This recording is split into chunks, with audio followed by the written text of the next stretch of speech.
நீங்கெல்லாம் என்னைக்காவது கண்டிப்பா ஒரு நாள் உள்ளாட்சி பிரதிநிதிகள், யாருக்கெல்லாம் கவுன்சிலர் ஆகணும்னு ஆசை கை தூக்குங்க. கவுன்சிலர் ஆகலாமா? நீங்க கண்டிப்பா ஆகலாம். ஏன் தெரியுமா? ஒரு கிராமத்திலயோ வார்டு மெம்பர் ஆகலாம். 150 ஓட்டு இருந்தா போதும். 150 ஓட்டுனா நம்ம சொந்தக்காரங்க ஓட்டு போட்டாலே போதும். 150 ஓட்டு இருந்தா வார்டு மெம்பர், 5000 ஓட்டு இருந்தா யூனியன் மெம்பர், யூனியன்னா ஒன்றிய உறுப்பினர் ஆகலாம். 50000 ஓட்டு இருந்தா மாவட்ட உறுப்பினர், மாவட்டத்தில் அவங்க கவுன்சிலர் பெரிய போஸ்ட் சேர்மனாவே ஆயிடலாம். ஏன் தெரியுமா? தமிழ்நாட்டில் மட்டும் இல்ல, இந்தியா முழுக்க 50% உள்ளாட்சி பிரதிநிதிகள் பெண்கள் தான். ஏன் தெரியுமா? அது வந்து சட்டம். 100 இடத்துல எலெக்ஷன் வந்தா 50 இடத்துல பெண்களை மட்டும் தான் நிக்க வைக்க முடியும். ஆனா தமிழ்நாட்டில் இன்னும் என்ன ஆகுதுன்னா, இன்னொரு 50% இருக்குல்ல ஆம்பளைங்க நிக்கக்கூடிய இடம். அந்த ஆம்பளைங்க நிக்கக்கூடிய இடத்துல அவங்க எல்லாம் அவங்க பொண்டாட்டி அவங்க தங்கச்சி எல்லாம் நிக்க வச்சிடறாங்க. அதனால 70% பேர் பெண்கள் தான். உங்களை மாதிரி பெண்கள் வாங்க. இவங்க வந்து தலைவர், 3வது தடவை இவங்க மாவட்ட தலைவர்,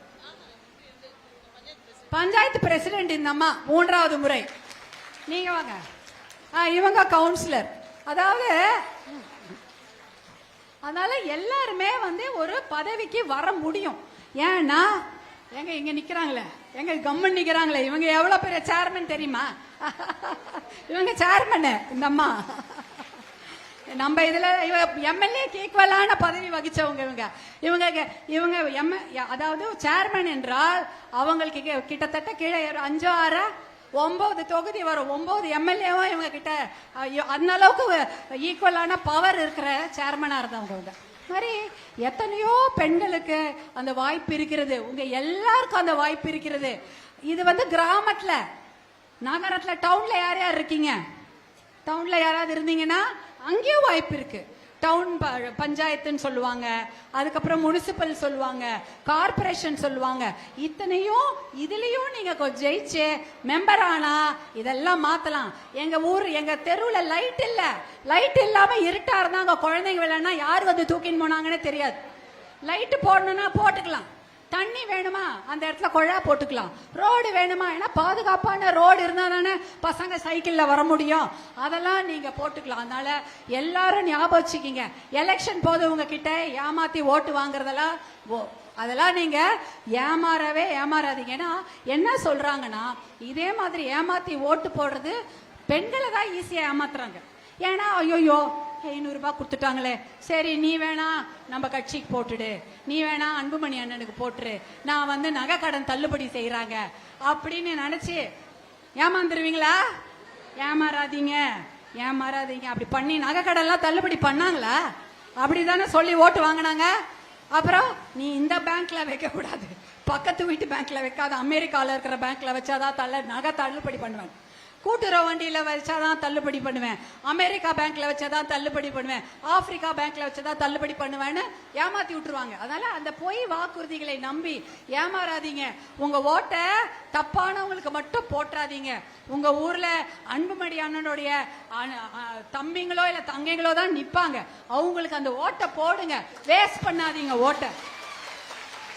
அவங்க நல்லா பேசுறான், நல்லா டான்ஸ் ஆடுறான், நல்லா பாட்டு பாடுறாங்க, என்னென்னமோ சொல்றாங்கன்னு சொல்லி உங்க ஓட்டை வேஸ்ட் பண்ணாதீங்க. அது பிரயோஜனமே இல்லை. அதனால உங்க அன்புமணி அண்ணனுக்கு தான் போடணும். ஏன்னா நீங்க சொல்றீங்கல்ல மது வேணாம், போதை பழக்கத்தை பத்தி எல்லாருக்கும் தெரியும். ஸ்கூல்ல எல்லாம் கிடைக்குது, மாத்திரையா கொடுக்குறாங்கம்மா குழந்தைங்களுக்கு. அது போதை கஞ்சா சிகரெட் மாதிரி இருக்காது, மாத்திரை, அப்புறம் பாக்கெட்டு, ஸ்டாம்பு, இதுல போதை பழக்கம் ஸ்கூல்ல விக்குது. இதெல்லாம் வந்து தடுக்கணும். போதை பழக்கத்தாலேயோ சாராயத்தால் தான் நம்ம பசங்க கெட்டு போறாங்க. உங்க அண்ணன் வந்து சிகரெட்டே பிடிக்கூடாதுன்னு சொன்னவர் தெரியல. பொது இடங்கள்ல சிகரெட்டை பிடிக்காதீங்க. நீங்க புடிச்சு என்ன வேணாலும் ஆயிட்டு போங்க, சிகரெட்டை புடிச்சு எங்க தங்கச்சி மூஞ்சில ஊதாதீங்க, எங்க அம்மா மூஞ்சில ஊதாதீங்கன்னு சொல்லி எல்லாம் தடுத்தாரு. பொது இடத்துல சிகரெட் பிடிக்கிறத தடுத்ததுனால தான் இப்ப ட்ரெயின்ல எல்லாம் போறீங்களே, ட்ரெயின் பஸ் எல்லாம் போவீங்க. இங்க வந்து ட்ரெயின் மேம்பாலம் ட்ரெயின் விட்டது நம்ம தான் இல்லையா?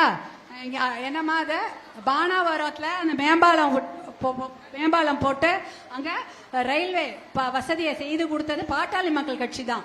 அதனால அந்த ட்ரெயின்ல எல்லாம் நீங்க போகும்போது பாத்தீங்கன்னா அந்த காலத்துல எல்லாம் அப்படியே மூஞ்சிலே குப்பு குப்புன்னு சிகரெட் பீடி ஊதி போடுவாங்க.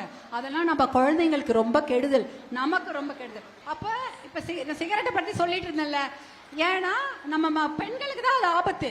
ஏன்னா ஆம்பளைங்க விட்டுட்டு போயிடுவாங்க. ஆம்பளைங்க அந்த சிகரெட் புகையை எடுத்து வெளியில விட அதை சுவாசிக்கிறது யாரு? நம்மை போன்ற பெண்களும் குழந்தைகளும். அப்ப அவங்களுக்கு தான் நுரையீரல் பாதிப்பு வரும். அதனால பொது இடத்துல பிடிக்காதீங்கன்னு சொன்னாங்க. ஏன்